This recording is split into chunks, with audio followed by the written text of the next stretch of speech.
The Lorax by Dr. Seuss. At the far end of town where the grickle grass grows, and the wind smells slow and sour when it blows, and no birds ever sing excepting old crows, is the street of the lifted Lorax.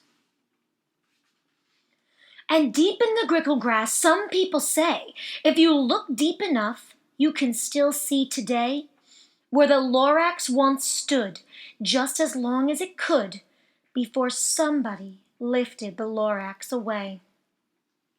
What was the Lorax, and why was it there? And why was it lifted and taken somewhere? From the far end of town where the grickle grass grows? The old Onceler still lives here. Ask him. He knows. You won't see the Onceler. Don't knock at his door. He stays in his lurkum on top of his store. He lurks in his lurkum, cold under the roof, where he makes his own clothes out of muffered moof. And on special dank midnights in August he peeks out of the shutters, and sometimes he speaks and tells how the Lorax was lifted away. He'll tell you, perhaps, if you're willing to pay. On the end of a rope he lets down a tin pail, and you have to toss in 15 cents and a nail, and the shell of a great-great-great-grandfather's snail. Then he pulls up the pail and makes a most careful count to see if you've paid him the proper amount. Then he hides what you paid him away in his snub, his secret strange hole in his grovulous glove. Then he grunts, "I will call you by whisper-my-phone, for the secrets I tell are for your ears alone." Sloop! Down sloops the whisper-my-phone to your ear, and the old Onceler's whispers are not very clear, since they have to come down through a snurgly hose, and he sounds as if he had smallish bees up his nose. "Now I'll tell you," he says, with his teeth sounding gray, "how the Lorax got lifted away.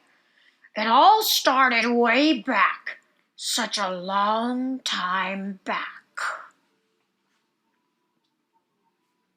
Way back in the days when the grass was still green, and the pond was still wet, and the clouds were still clean, and the song of the swammy swans rang out in space, one morning I came to this glorious place, and I first saw the trees, the truffula trees, the bright-colored tufts of the truffula trees, mile after mile in the fresh morning breeze. And under the trees I saw brown barbaloots frisking about in their barbaloot suits, and they played in the shade and ate truffula fruits. From the ripulous pond came the comfortable sound of the humming fish humming while splashing around. But those truffula trees. All my life I'd been searching for trees such as these. The touch of their tufts was much softer than silk, and they had the sweetest smell of fresh butterfly milk. I felt a great leaping of joy in my heart. I knew just what I'd do. I unloaded my cart. In no time at all I had built a small shop. Then I chopped down a truffula tree with one chop. And with great skillful skill and with great speedy speed I took the soft tuft, and I knitted a thneed. The instant I'd finished I heard a gazump. I looked. I saw something pop out of the stump of the tree I'd chopped down. It was sort of a man. Describe him? That's hard. I don't know if I can. He was shortish and oldish and brownish and mossy, and he spoke with a voice that was sharpish and bossy. "Mister," he said with a sawdusty sneeze, "I am the Lorax. I speak for the trees. I speak for the trees have no tongues, and I'm asking you, sir, at the top of my lungs." He was very upset as he shouted and puffed. "What's that thing you made out of my truffula tuft?" "Look, Lorax," I said, "there's no cause for alarm. I chopped just one tree. I'm doing no harm. I'm being quite useful. This thing is a thneed. A thneed's a fine something that all people need. It's a shirt, it's a sock, it's a glove, it's a hat. But it has other uses, yes, far beyond that. You can use it for carpets, for pillows, for sheets, or curtains, or covers for bicycle seats." The Lorax said, "Sir, you are crazy with greed. There is no one on earth who would buy that fool thneed." But that very next moment, I proved he was wrong, for just at that minute, a chap came along, and he thought that the thneed I had knitted was great. He happily bought it for $3.98. I laughed at the Lorax. "You poor guy! You never can tell what some people will buy." "I repeat," cried the Lorax, "I speak for the trees." "I'm busy," I told him. "Stop it, if you please." I rushed across the room and in no time at all built a radio phone. I put in a quick call.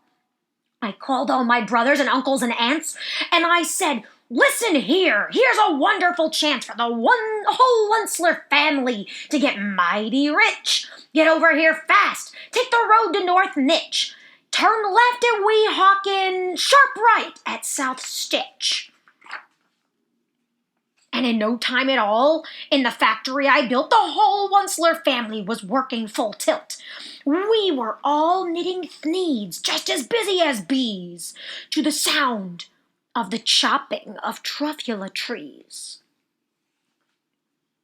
Then, oh, baby, oh, how my business did grow. Now, chopping one tree at a time was too slow.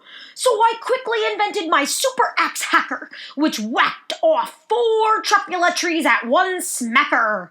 We were making thneed 4 times as fast as before, and that Lorax, he didn't show up anymore. But the next week he knocked on my office door. He snapped, "I am the Lorax who speaks for the trees, which you seem to be chopping as fast as you please. But I also in charge of the brown barbaloots, who played in the shade in their barbaloot suits, and happily lived eating truffula fruits. Now, thanks to your hacking my trees to the ground, there's not enough truffula fruit to go round. And my poor barbaloots are all getting the crummies, because they have gas and no food in their tummies. They loved living here, but I can't let them stay. They'll have to find food, and I hope that they may. Good luck, boys!" he cried, and he sent them away. I, the Onceler, felt sad as I watched them all go, but business is business, and business must grow, regardless of crummies and tummies, you know.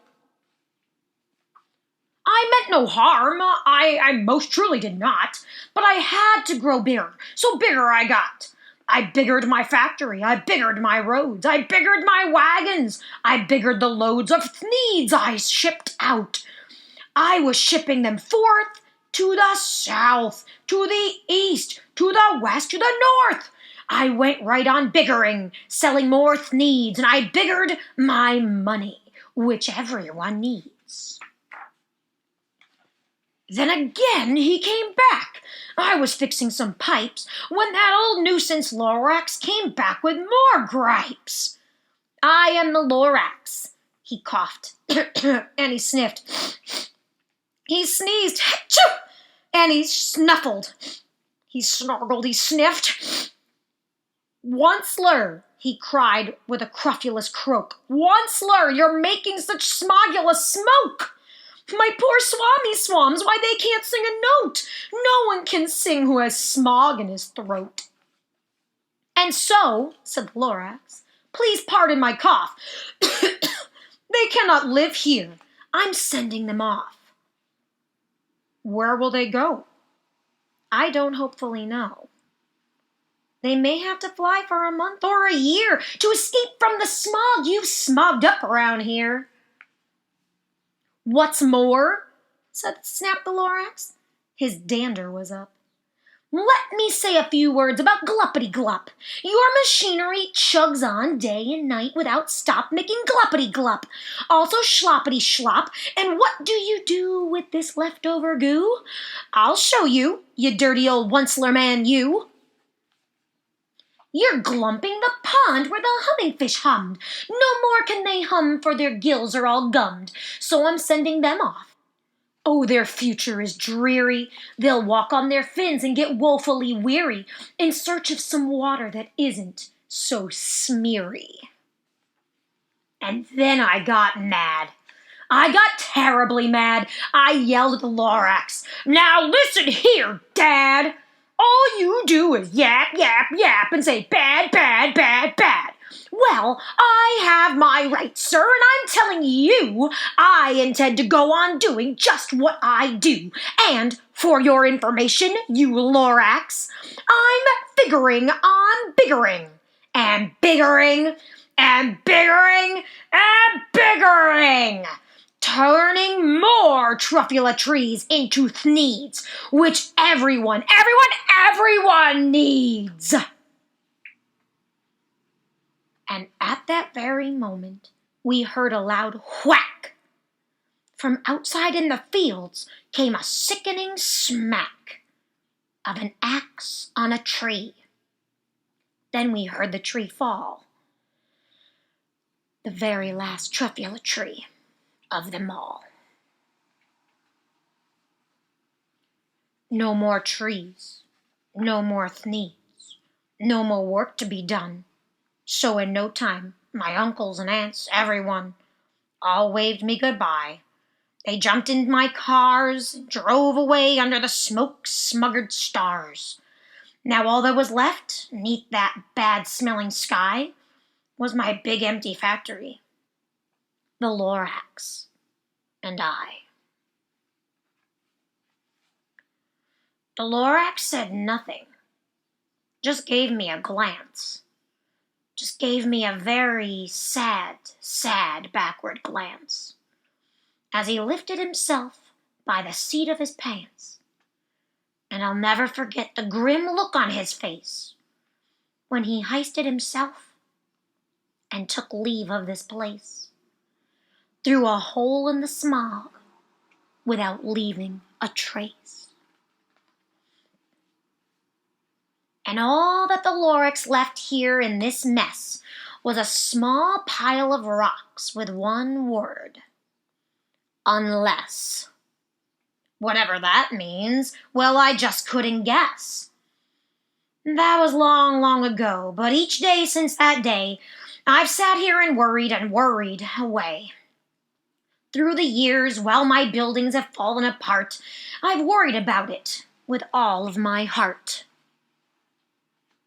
"But now," says the Onceler, "now that you're here, the word of the Lorax seems perfectly clear. Unless someone like you cares a whole awful lot, nothing is going to get better. It's not. So, catch!" calls the Onceler. He let something fall. It's a truffula seed. It's the last one of all. You're in charge of that last of the truffula seeds, and truffula trees are what everyone needs. Plant a new truffula, treat it with care, give it clean water, and feed it fresh air. Grow a forest, protect it from axes that hack. Then the Lorax and all of his friends may come back.